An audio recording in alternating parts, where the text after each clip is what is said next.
I really was admiring her job. Handcrafting. But not my job. This job is not good for me. I'm not good. Riding a horse. What about riding a horse?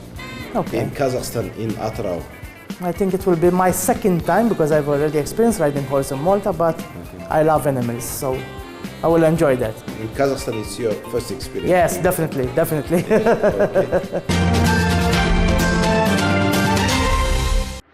Ел іші өнер кеніші деген Атырауда қолынан өнер саулаған шеберлер көп. Соның бірі дәл қазір біз Қайрат Дулатұлының шеберханасына келіп отырмыз. Мальталық азаматтар Қайрекеңнің шеберлік дәрісінен өтіп жатыр. Қайреке, не істеп жатсыздар? Біз қазіргі таңда күмісті балқытып жатырық. Табиғатта күйі 999, соны қиып, қазір зергерлік бұйымдар жасауға әзірлеп жатырмыз. Мальталық азаматтардың қызығушылығы қалай екен? Жақсы, енді біздің бұл төл өнеріміз ғой біздің. Қазақ зергерлік бұйымдары 10 ғасырдан бері қазақ елі болған, хан болғаны бері жақсы дамып келе жатыр. Сол технологиямен қазір біз күмісті балқыту процесінде көрсетіп жатырмыз. Dake, what are you doing? We are melting the silver to make some jewelry, possibly. Is that your first doing this process? Yes, the first time doing some jewelry. Although in Malta there's a similar tradition. It's called filigrano. Filigrano. It's come from the Italian, yes. Filigrano. There's a whole tradition as well. And I was designing a design that is very popular in Malta. It's called the Maltese cross. It's 4 triangles pointing, doing the shape of a cross.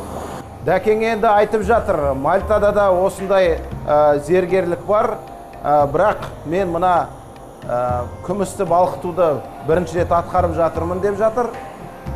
Дегенмен де бұл зергерлік өнері бізге Мальтаның азаматтарына, Мальта халқына да таңсық емес. Біз бұны білеміз, бірақ Қазақстанға келіп, тұңғыш рет осы күмісті балқытып жатырмын дейді. Бәрекелді дейміз. Көрдіңіздер ғой. Бізде бұны зергерлік өнер десе, Мальта тілінде оны филиграно дейді екен.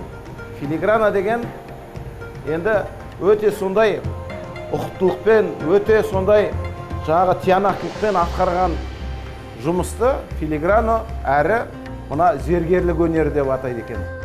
Қателеспесем, орыс тілінде филигранная работа деген сөз бар, көрдіңіз ба? Ол да бір осы мына мальталық төркіні бар деп ұғамыз. Бәрекелді.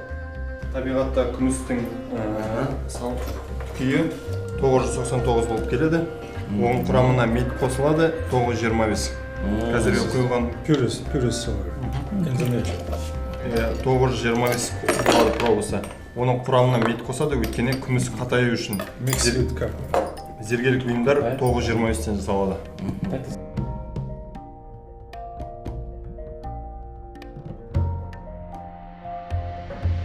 Қайреке, не жасайын деп жатсыз қазір? Қазір біз Батыс Қазақстан үлгісінде жасалған сақинаның бетін жасаймыз, соңғы несін. Соңғы нүктелерін қоямыз және бетін тазалап ұсынатын боламыз. 19 ғасырда жасалған жұмыстар, мысалы паскальный яйцо, бірақ қазақтың зергерлері оны 2 ғасыр бұрын жасап кеткен. It's before the Faberge's egg. This technology was in this hour here. 2 centuries before Faberge. Вот вы говорите филиграни деп айтты ғана. Филигран. Бізде филигран деп мынаны айтады мысалы. Тонкий жұмысты мынандай жасалған. Филигранмен сөз береді. Филигран деп мынаны айтады. Мына жұмыс айтады. Мына. Сыннан өткізу. Филигран. Да. It's called filigrano work. It depends from the diameter of the hole. Okay. There is a very small hole. Сым созамыз біз. Қазір енді сіздерге мына бетін жасап көрсетейін осы жерде. Сосын бітіріп, тазалап көрсетейін. Filigrano in Russian, it's a difficult, tight work. Дәл қазір біз мальталық қонақтармен Батыс Қазақстанның үлгісінде жасалып жатқан жүзікті көріп отырмыз. Қайрекең соның соңғы жұмыстарын жасап, бізге мына Батыс үлгісінде жасалып жатқан жүзікті көрсетуге әзір отыр. Бұл өте тиянақтылықты, өте бір ұқыптылықты қажетсінетін жұмыс және оңайлықпен келмейтін білесіздер. Дегенмен де осындай біздің Қайрекең сияқты, Қайрат Дулатұлы сияқты қазақтың зергерлері бар ынта-шынтасымен барлық күш-жігерін осы салаға сарп етіп, мінекей отандық өнерді, отандық зергерлік өнерін бүкіл әлемге паш етіп жүр. Қайрекең сияқты азаматтардың арқасында осы өнерді алыс жақын шетелдері де жаһанның әр қиырында да естіп біліп жүр. Рахмет дейміз Қайреке. Қолыңыз дерт көрмесін.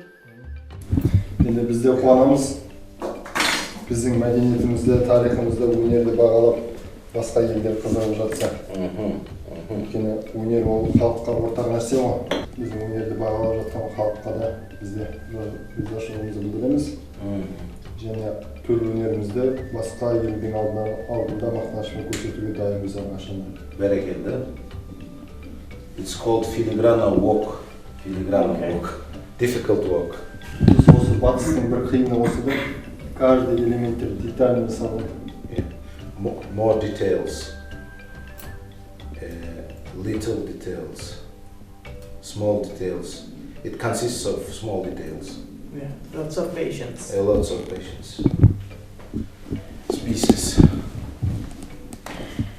Or pieces. Құрақ көрпе сияқты екен.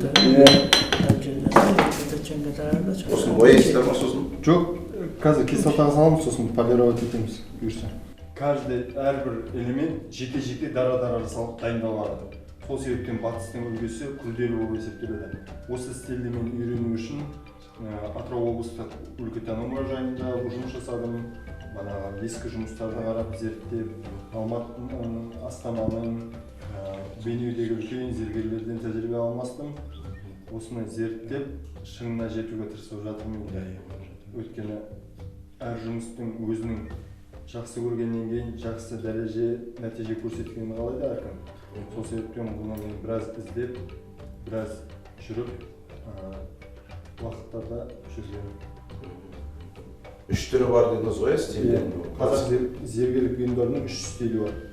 Біріншісі Батыс Қазақстан стилі, біз жасап жатқан, екіншісі оңтүстік Қазақстан, және үшіншісі солтүстік шығыс Қазақстанда болып есептеледі. Соның ішіндегі ең күрделісі деп айтады, ол Батыс Қазақстан стилі. Батыс Қазақстан стилі неге күрделі? Өйткені барлық жұмыстар, барлық туындылар бір-біріне симметричный болып келеді, бір-біріне қалыпты алынбайды. Сол себептен тепе-теңдікті сақтап отыру өте қиын болып есептеледі. Сол себептен. So, as you know, 3 types of jewelry style in Kazakhstan. But most difficult is Western Kazakhstani style because it consists of many small details and tiny, and it's important that it should be more symmetrical to each other. How are you commenting this, Dakir, Mr. Dakir? Your comment about this? It seems to be very, very meticulous. Although it's traditional, I can see also some kind of modernity inside it. So it's not, it's fusing the past with the future.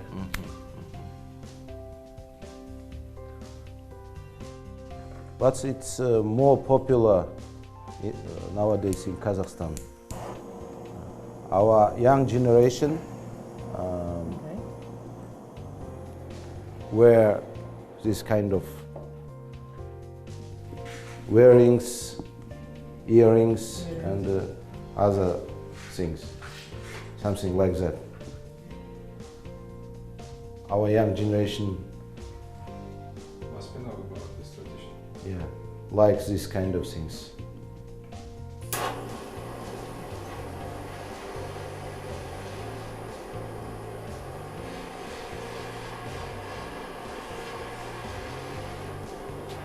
Say, barakeldi. does it mean? Good job, great job. Бәрекелді.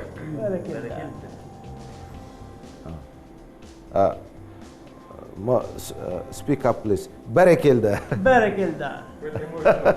More emotional. Бәрекелді. Very good job.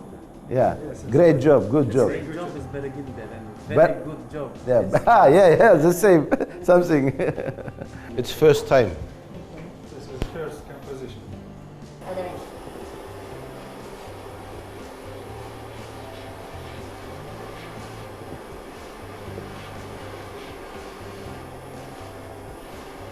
Күмісті алып темірдің үстіне қойса, қызуында, бүкіл қызуындағы нені темір өзіне сорып алады. Need to replace on the iron.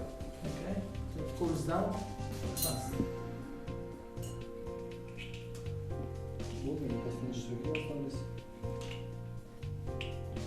Ең соңғы бұны бір қыздырып жібереміз. Өйткені неге күміс жатпаған жеріне бәріне көпой жүгіру үшін. It's last things. Лимонның кислотасы салынады, өйткені отпен тұтсаған қара дақтар, нелер, шырақтар бәрі кету үшін. Lemon salvage. Into the lemon salvage. Лимонның кислотасы. Lemon salvage. That's it. Осыны Қайреке енді ата-бабаларымыз осындай заманауи құрал жабдықтар жоқ кезінде қалай жасаған? Ол біз үшін әлі сыр болып жатыр, өйткені сол заманда ғылым дамымай тұрып, мысалы құрал өндірісі болмай тұрып, қалай сонда өнердің шыңына жетті деген ол біз үшін жұмбақ болып қалды. Өйткені қазіргі таңда үлкен зергерлер сондай жұмыстар жасай алмайды.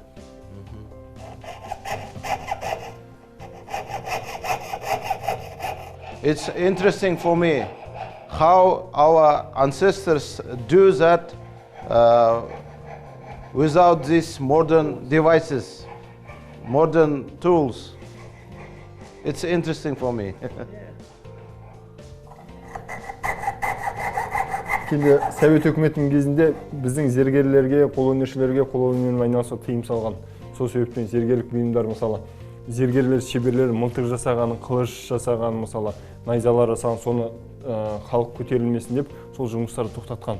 Сол себептен біздің осы зергерлік бұйымдары кішкене тоқтап қалған. This tradition was forgotten.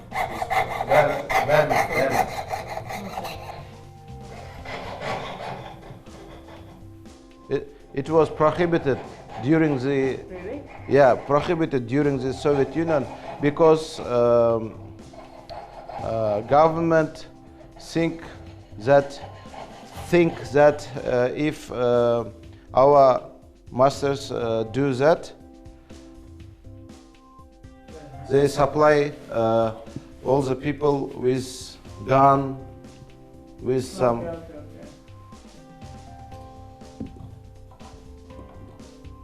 And the people will be ready for war. That's why it was banned during the Soviet Union.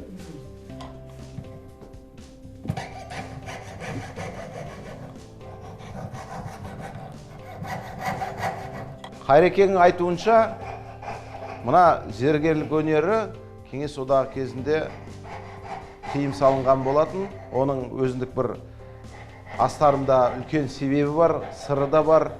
Зергерлік өнері қатты дамып кетсе, халық қарулана бастайды. Енді зергерлер тек қана мына зергерлік бұйымдарын ғана жасамайды ғой, қаруды да жасайды, пышақты да жасайды, басқасын да жасайды дегендей. Сондықтан егер халықтың қаруланып кетуінен, қарулана бастауынан секем алған, қорқа бастаған, қауіп көрген дейді Қайрекең. Оның да бір жаны бар шығар. Жаны бар сөз расында да. Ал қазір тәуелсіз Қазақстан тұсында зергерлік өнері дамып жатыр ма Қайреке, қалай? Жоғалтқанымызды кері тауып, көптеген үлгілер, мысалы, бұрынғы кезде ата-бабамыз құдаласқан кезде бір-біріне құдағай жүзік сыйлаған. Мысалы, Батыстың өзінде сондай салт бар, екі саусаққа тағылатын сақиналар құдағай жүзік деп аталады. Сол дәстүріміз кері қазіргі таңда тойларда беріліп жатыр.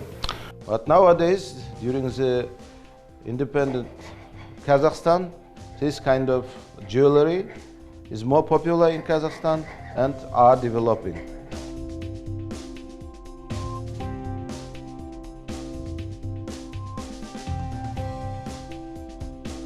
Say Barakallah.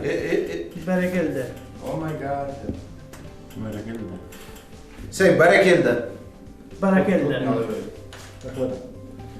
It's really interesting and It's almost ready, but Yeah, some polish. polish. it's need to polish. Yeah.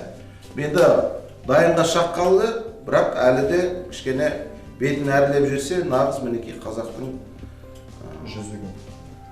қыз келіншегі тек батыстың ғана емес, бүкіл қазақтың сұлу қыз келіншегі тағатын жүзік болғалы тұр. Қайреке, мынаны бірінші рет жасап отырсыз ба? Иә, бұндай Осындай стильді. Осындай стильді жасап жүрмін, бірақ осындай үлгіден жаңадан табылған композиция бұл. Осындай өзім жаңадан тауып, ойластырып, өйткені бұрынғы сақинаға қарап композиция көргенбіз осындай. Соны қазір әрлендіріп, өзіміздікini қосып, осы батыстікini жасауға тырыстық. Бізде қуаныштымыз сіздер келіп тамашалағаныңызға. It's a first composition by this master Қайреке. Бәрекелді. Жылқы мінезді қазақпыз деп айтып жатамыз. Мінекей мальталық азаматты бүгін Атырауда жылқы мінуге алып келдік. Жылқы мінгенде нағыз қазақтар сияқты мінекей отырысын қарасаңыздаршы. Қазақстанда мінекей бірінші рет отып отырмын. Жалпы Дәкенің айтуынша бұл Қазақстанға келіп бірінші жылқыға атқа отыру екен, ал өмірінде атқа 2 рет отырған екен. Қазақстанға келіп мінекей 2-ші рет атқа отырып отыр. Сезімдері керемет. Шу жануар.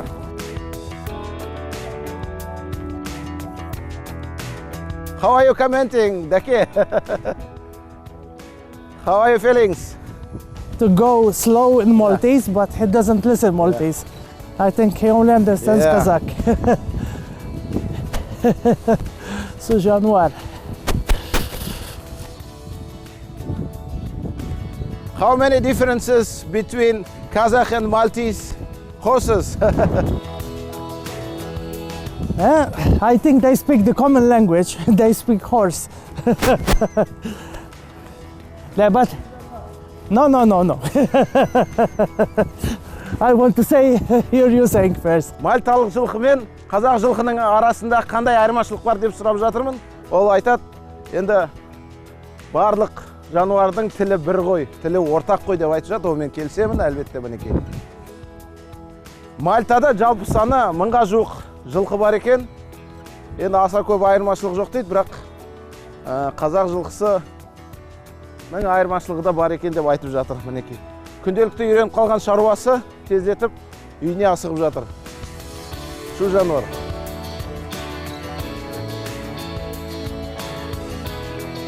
Mr. Dake, how are you feeling riding a horse in Kazakhstan, in Atyrau, first time?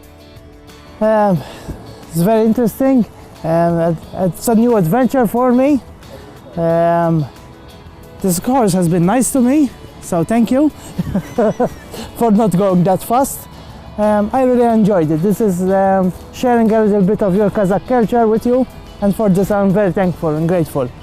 Thank you very much. Дәкең айтуынша өмірінде 2-ші рет атқа отыруы екен. Ең бірінші рет Мальтада атқа отырған екен. Міне 2-ші рет Қазақстанда, оның ішінде Атырауда атқа мініп отыр. Сезімдерім керемет дейді. Расында да шамалы болса да өзімді нағыз қазақ екенімді сезіндім.